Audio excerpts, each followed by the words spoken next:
Good morning. Today I'd like to present the findings of our Year 2 project on wildlife found in gardens throughout our city.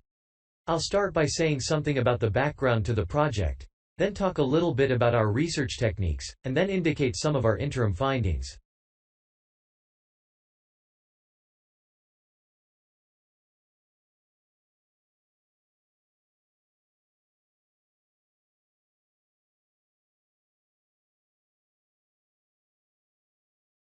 First of all, how did we choose our topic? Well, there are 4 of us in the group, and one day while we were discussing a possible focus, 2 of the group mentioned that they had seen yet more sparrowhawks, one of Britain's most interesting birds of prey, in their own city centre gardens, and wondered why they were turning up in these gardens in great numbers.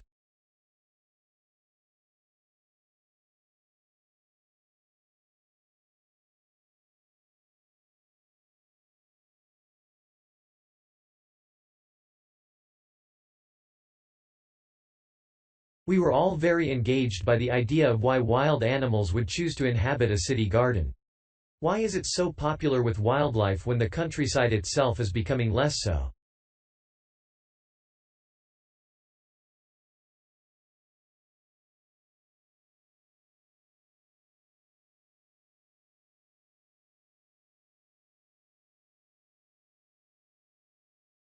The first thing we did was to establish what proportion of the urban land is taken up by private gardens. We estimated that it was about 1/5, and this was endorsed by looking at large-scale usage maps in the Town Land Survey Office, 24% to be precise.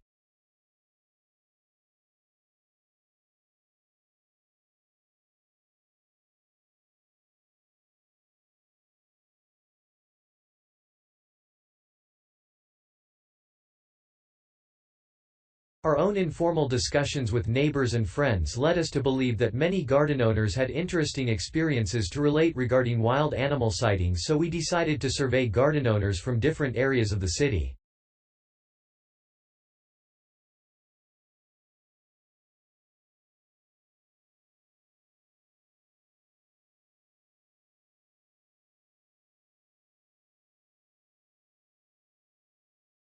Just over 100 of them completed a survey once every 2 weeks for 12 months, ticking off species they had seen from a pro forma list, and adding the names of any rarer ones.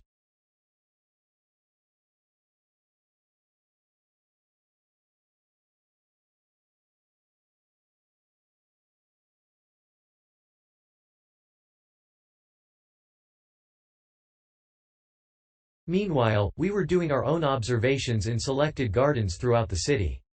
We deliberately chose smaller ones because they were by far the most typical in the city.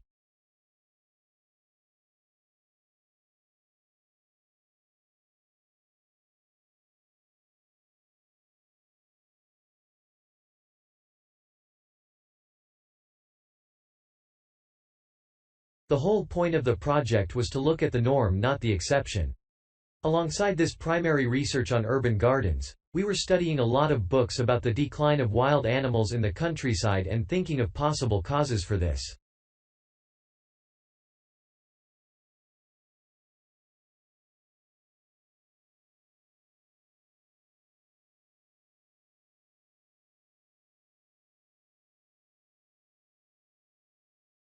So what did we find?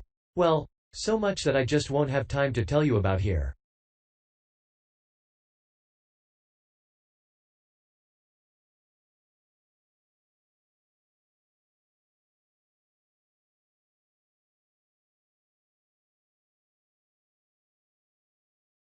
If you're interested in reading our more comprehensive findings, we've produced detailed graphic representations on the college website, and of course any of the group would be happy to talk to you about them.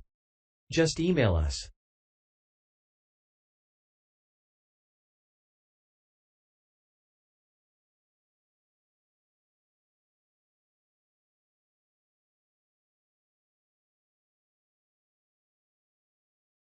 What we've decided to present today is information about just 3 species, because we felt these gave a good indication of the processes at work in rural and urban settings as a whole.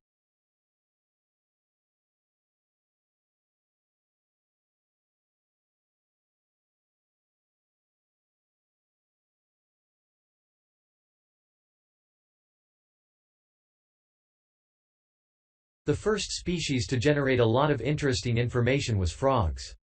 And there was a clear pattern here: they proliferate where there is suitable water. Garden ponds are on the increase, rural ponds are disappearing, leading to massive migration to the towns.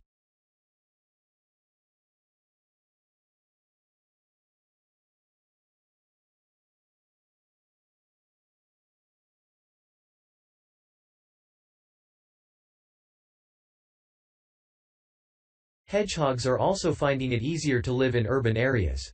This time because their predators are not finding it quite so attractive to leave their rural environment. So hedgehogs have a better survival rate in cities.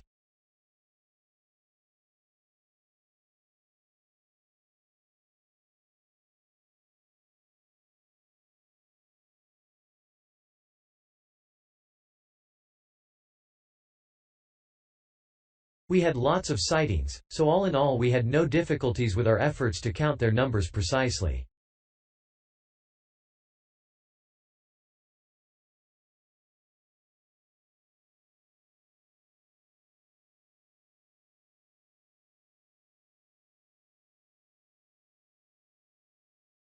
Our final species is the finest of bird singers, the song thrush. On the decline in the countryside, they are experiencing a resurgence in urban gardens because these days gardeners are buying lots of different plants, which means there's an extensive range of seeds around, which is what they feed on.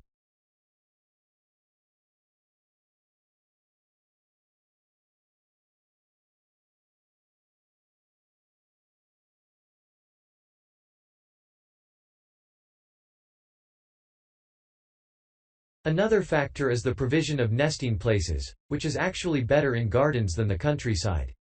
Hard to believe it, but it's true. Incidentally, we discovered that a massive new survey on song thrushes is about to be launched, so you should keep an eye open for that.